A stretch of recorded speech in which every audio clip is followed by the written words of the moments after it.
सबसे पहले अब ये देखें। A true 4.5 generation fighter packed with technology. आप सोच रहे होंगे ये तो बस एक नॉर्मल सा जेट है जो कि अपनी उड़ान भर रहा है। और क्या हो अगर मैं आपसे ये कहूँ कि ये नॉर्मल सा दिखने वाला जेट बिल्कुल भी नॉर्मल नहीं है। दुबई एयर शो में पाकिस्तान की शान JF-17 थंडर के चर्चे, क्योंकि ये पाकिस्तान का सबसे पहला जेट है जो कि चाइना के साथ मिलकर बनाया गया है। और इसकी खास बात ये है कि ये दुनिया का सबसे सस्ता लाइट वेट जो कि PL-15 मिसाइल को कैरी कर सकता है। और ये पूरी दुनिया में टोटल 20 या 30 बने हैं अकॉर्डिंग टू गूगल। चलिए आगे बढ़ते हैं और जानते हैं पाकिस्तान की मशहूर ज़माना जो कि आजकल बहुत छाए हुए हैं इंटरनेट पे, JF-17 थंडर ब्लॉक 3 के बारे में।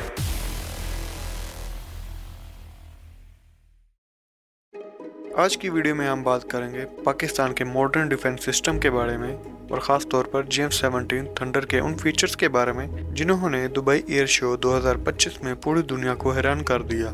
इस साल पाकिस्तान एयर फोर्स का Pavilion literally centre of attention था और दुनिया भर के एक्सपर्ट्स ने JF-17 की परफॉर्मेंस को रिकॉर्ड ब्रेकिंग करार दिया। पाकिस्तान डिफेंस इंडस्ट्री पिछले कुछ सालों में बहुत तेज़ी से ग्रो हुई है, ख़ास तौर पर एयरक्राफ्ट मैन्युफैक्चरिंग में। और इसी जर्नी का सबसे बड़ा रिजल्ट है JF-17 प्रोग्राम, जहां पाकिस्तान और चाइना ने मिलकर एक ऐसा फाइटर जेट बनाया जो कॉस्ट इफेक्टिव भी है और बैटलफील्ड में डेडली भी।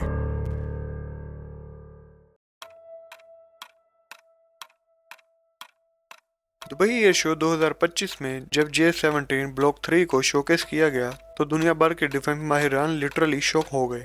पेविलियन का एनवायरनमेंट अलग ही था, हर तरफ कैमरास, इंटरव्यूज, एक्सपर्ट्स। पैफ के ऑफिशियल्स ने बताया इस साल JF-17 ने मल्टीपल डेमो फ्लाइट्स किए और हर फ्लाइट में एयरक्राफ्ट ने अपनी रिलायबिलिटी और मॉडर्न डिफेंस का दम दिखाया।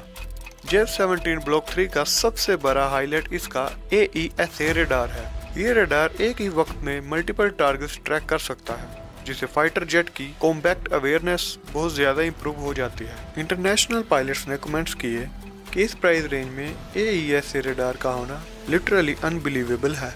दुबई एयर शो 2025 में पैफ ने JF-17 की वेपन्स इंटीग्रेशन कंपैटिबिलिटी को भी पावरफुल तरीके से हाईलाइट किया।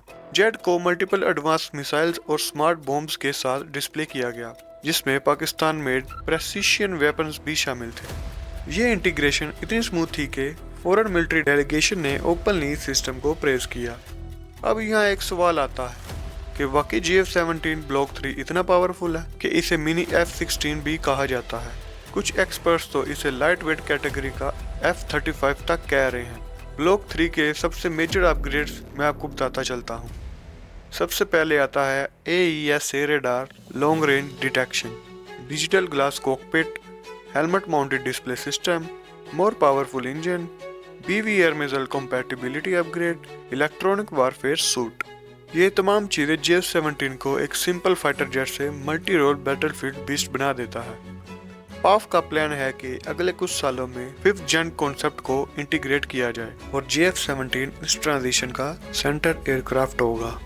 पाकिस्तान सस्ते, पावरफुल और रिलायबल जेट्स एक्सपोर्ट करके ग्लोबल डिफेंस मार्केट में एक स्ट्रॉन्ग और परमानेंट आइडेंटिटी बिल्ड कर रहा है। दुबई एयर शो के बाद मल्टीपल कंट्रीज ने JF-17 के एक्सपर्ट्स ऑप्शन के बारे में फ्रेश इंटरेस्ट दिखाया। सोशल मीडिया पर डिफेंस पेजेस ने लिखा कि पाकिस्तान का पेविलियन इस साल का ट्रू हॉट जोन था।